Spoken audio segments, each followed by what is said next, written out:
اس نے کہا جہاں یہ گرا ہے وہیں اس کو دفن کرو، اور اس کے بعد اس کی قبر پر لکھا گیا تھا کہ اس کو ضرورت اتنے 2 گز زمین کی تھی، دوڑتا کتنا لمبا رہا، صبح سے شام تک اتنی لمبی لکیر کھینچ لیا، لیکن سونے کے لیے اس کو جو جگہ چاہیے تھی وہ بس اتنی ہی سی تھی، وہ 6 فٹ کی جگہ۔ عزیزان گرامی، یہ ایک زندگی کے کسی کا حادثہ ہو سکتا ہے، لیکن میں نے دیکھا ہے کہ تقریباً سب کی لائف میں یہی ہے، ہم اپنی خواہشات کے پیچھے اتنی تیز دوڑتے رہتے ہیں، لیکن جس چیز کی ہمیں ضرورت ہے اس کی طرف ایک بار بھی نظر نہیں کرتے۔ کون سی چیز ہے جس کی ہمیں ضرورت ہے؟ وہ ہمیشہ کی زندگی آخرت کے لیے جو چیز چاہیے وہ اللہ کا ذکر ہے، وہ رب ذوالجلال کی ذات پر یقین اور توکل ہے۔ آج اللہ نے صحت و سلامتی کے ساتھ زندگی دی ہے تو وقت نکالو اور بارگاہ رب العزت میں آ جاؤ۔ میرے عزیزوں، آخری بات عرض کرتا ہوں، خواہشات جہاں ختم ہونی چاہیے وہ کیسی ہے؟ وہ کیسے ہے؟ اللہ کے نبی صلی اللہ تعالیٰ علیہ وسلم مجلس میں بیٹھے، ایک صحابی کا مسئلہ تھا، ایک صحابی کا مسئلہ ایسا تھا کہ وہ صبح جلدی دوڑ کر کے چلے جاتے تھے۔ صحابہ نے ان کی شکایت کی کہ یہ فجر میں اتنی جلدی چلے جاتے ہیں کہ کسی سے ملتے ہی نہیں۔ حضور نے پوچھا کہ وجہ کیا ہے؟ ان سے پوچھا گیا تو انہوں نے کہا یا رسول اللہ صلی اللہ علیہ وسلم، میرا گھر ایک یہودی کے گھر سے لگا ہوا ہے، اور یہودی کے گھر پہ ایک کھجور کا درخت ہے جس کی شاخیں میری آنگن میں بھی آتی ہیں، اور پکی کھجوریں صبح صبح میرے آنگن میں گر جاتی ہیں، میں اس لیے جلدی دوڑ کر کے جاتا ہوں، میرے بچے اٹھنے سے پہلے وہ کھجوریں جمع کر کے میں اس یہودی کو دے دوں کہ کہیں انجانے میں میرا کوئی بچہ وہ کھجور کھانا لے، ہمارے لیے وہ حلال نہیں ہے۔ یہ صحابی رسول کا عمل تھا۔ اللہ کے نبی صلی اللہ علیہ وسلم نے فرمایا اپنے بچوں کو حلال کھلانے کے لیے اتنی فکر، اتنی فکر۔ عزیزان گرامی وقار، آپ سنیے، یہ تو حالات ایسے ہو گئے یہاں بڑے بڑے درخت ہی نگل گئے، کھجور تو چھوڑے، ڈکار بھی نہیں، حرام چیزوں کے اوپر تو کئی لوگوں کی زندگیاں آباد۔ خیر، حضور پاک صلی اللہ علیہ وسلم نے ان کا مسئلہ دیکھ کر کے، ان کی تکلیف کو دیکھ کر کے اپنے صحابہ میں اعلان کیا، کوئی ہے جو اس یہودی کا درخت خرید کر کے میرے اس صحابی کو دے دے، میں اسے جنت میں پورا باغیچہ عطا کروں، جنت میں پورا باغ اسے عطا کروں۔ صحابہ، ظاہر سی بات ہے، ایک بار حضور نے فرمایا تو پھر اس کو حاصل کرنے کے لیے ایسی دوڑ لگتی تھی، سب گئے، میں حاصل کر لوں، میں حاصل کر لوں۔ اب اس یہودی کو منانا تھا کہ تو ایک درخت جو ہے اپنے پڑوسی کو بیچ دے، آنگن میں اس کے ہے، بیچ دے۔ اب اس کو لگا کہ ان لوگوں کی ضرورت ہے، مجبوری ہے، تو وہ بھی اکڑ کر بیٹھا کہ مجھے بیچنا نہیں، مجھے دینا نہیں۔ اب سنیے میرے عزیزوں، مدینے میں ایک صحابی ہیں ابو دحداح، اللہ اکبر، کبھی میں پڑھتا ہوں تو حیرت ہوتی ہے۔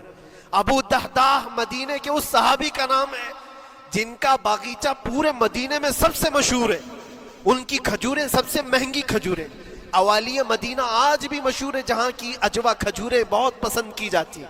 ابو دحداح کا باغیچہ بنا ہوا تھا، بڑا خوبصورت تھا، لوگ مثال دیتے تھے، تعریفیں کیا کرتے تھے، ابو دحداح کا باغیچہ مدینے میں سب سے قیمتی باغیچہ ہے۔ ابو دحداح حضور کی بارگاہ میں آتے ہیں، کہتے ہیں یا رسول اللہ صلی اللہ علیہ وسلم، اگر میں اس ایک درخت کو خرید کر کے وقف کر دوں تو کیا میرے آقا مجھے بھی ملے گا جنت میں؟ اللہ کے نبی نے فرمایا جو میں نے وعدہ کیا ہے وہ تجھے بھی عطا کیا جائے گا۔ ابو دحداح کہتے ہیں اس یہودی کے پاس سیدھے آتے، کہا کہ تو ایک درخت بیچ دے گا، بدلے میں میں تجھے بہت اچھی قیمت دیتا ہوں۔ اس نے کہا کیا دو گے؟ کہا مدینے میں ابو دحداح کا باغیچہ تمہیں پتا ہے؟ اس نے کہا ہاں جانتا ہوں، جانتا ہوں، نام بہت سنا ہوا ہے۔ کہا وہ پورا باغیچہ اس ایک درخت کے بدلے دے دیا جائے گا، ایک درخت کے بدلے دے دیا جائے گا۔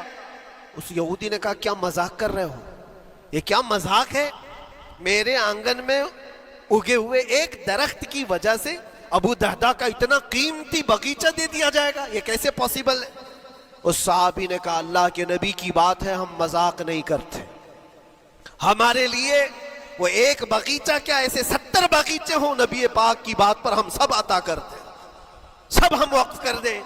اس یہودی نے کہا کہ ان کی تو مت ماری گئی ہے مسلمانوں کی، یہ دیکھو اپنے نبی کی بات پر اتنا قیمتی باغیچہ مجھے دینے کو تیار ہے. اور پھر اس نے سوچا سودا بھی تو اچھا ہی ہے, باغیچہ تو ملے گا ہی, لیکن جو میں درخت بیچ رہا ہوں یہ جائے گا کہاں؟ یہ بھی تو میرے آنگن میں ہی رہنے والا ہے. درخت اگر کوئی خرید لیا تو ایسا تو نہیں ہے کہ یہ درخت وہاں جائے گا, یہ تو میرے آنگن میں ہی ہے. سودا کر لیا. کہا بات اگر سچی ہے تو میں یہ درخت اپنے پڑوسی کو جو تمہارا دوست ہے مسلمان اس کو دے رہا ہوں, بدلے میں مجھے ایک باغیچہ دے دو. ابو دہدہ نے اسی وقت لکھ کر کے دے دیا, یہ باغیچہ تیرے نام کا ہے. سوچو میرے عزیزوں, جس کو سینچا ہو محنتوں سے, جس باغیچے کو سجایا ہو, وہ راستے میں کھڑے ہو کر کے اس کا سودا کر رہے ہیں. کس بات پر؟ حضور باغ کی بات تھی, رسول اللہ کا فرمان تھا. آئے, ان کی بیوی ان کے بچے, باغیچے میں ہی گھر بنا ہوا تھا, نہایت ٹھنڈا گھر ہوا کرتا تھا. وہ لوگ سکون کے لیے وہاں بیٹھتے تھے. ابو دہدہ اپنے باغیچے کے دروازے پر آئے, پھاٹک پر, اندر نہیں آتے, باہر کھڑے ہو کر کے اپنی بیوی کو پکارتے. ام دہدہ پوچھتی ہے, وہ آواز آتی ہے, کیا ہوا اندر کیوں نہیں آتے؟ باہر کھڑے ہو کر ابو دہدہ کہتے ہیں, بیگم باہر آ جا, یہ باغیچہ بک چکا ہے, اب ہمارا نہیں ہے, سامان لے, بچے لے اور باہر آ جا. بیوی نے کہا یہ کیسے اچانک؟ نہ کچھ کہا نہ کچھ بتایا. لیکن وہ عورتیں دنیا دار عورتیں نہیں تھیں.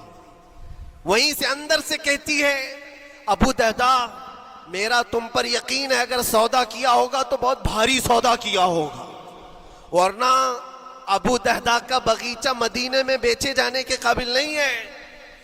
کون ہے جو اس کی قیمت لگائے گا؟ میرا گمان یہ ہے کہ میرا شوہر اگر سودا کیا ہوگا تو بہت اونچا سودا کیا ہوگا. ابو دہدہ نے کہا, میری رفیق حیات باہر تو آ جا, میں تجھے بتاؤں کون سا سودا کیا ہے, باہر آ جا. بچوں کو لیتی, اپنا سامان سمیٹتی ہے, اور اسی وقت باغیچہ چھوڑ کر کے باہر نکل آئی. ابو دہدہ سے پوچھتی ہے, یہ اچانک سودا کرنے کی کیا ضرورت پیش آئی؟ یہ اس طرح سے اچانک تم نے سودا کر لیا اور مجھے باہر بلایا, کیا سودا کیا, کتنے پہ بیچا؟ ابو دہدہ نے کہا, میرے ہاتھ میں پیسہ تو 1 روپیہ نہیں, 1 درہم نہیں ہے. کہا پھر کتنے میں بیچا؟ کہا اندازہ بھی نہیں کر سکتی. اللہ کے نبی نے فرمایا, میرے اس صحابی کے لیے جو ایک درخت خرید کر کے دے دے, اسے میں جنت کا باغیچہ عطا کروں گا. میں نے اپنے دوست مسلم بھائی کے لیے اس کا درخت خرید کر کے وقف کیا ہے, اور بدلے میں اس یہودی کو یہ باغیچہ دے دیا ہے.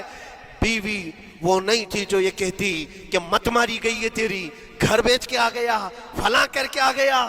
وہ دنیا دار عورت نہیں تھی, ہاتھ اٹھاتی ہے اور سر پر رکھتی ہے اور کہتی ہے, ابو دہدہ مجھے تمہارے بارے میں یہی یقین تھا, قسم رب ذوالجلال کی, اگر وہ یہودی اس باغیچے پر نہیں مانتا تو ہمارے پاس اور جو کچھ تھا سب دے کر کے ہم نبی پاک کی بات پر عمل کر لیتے.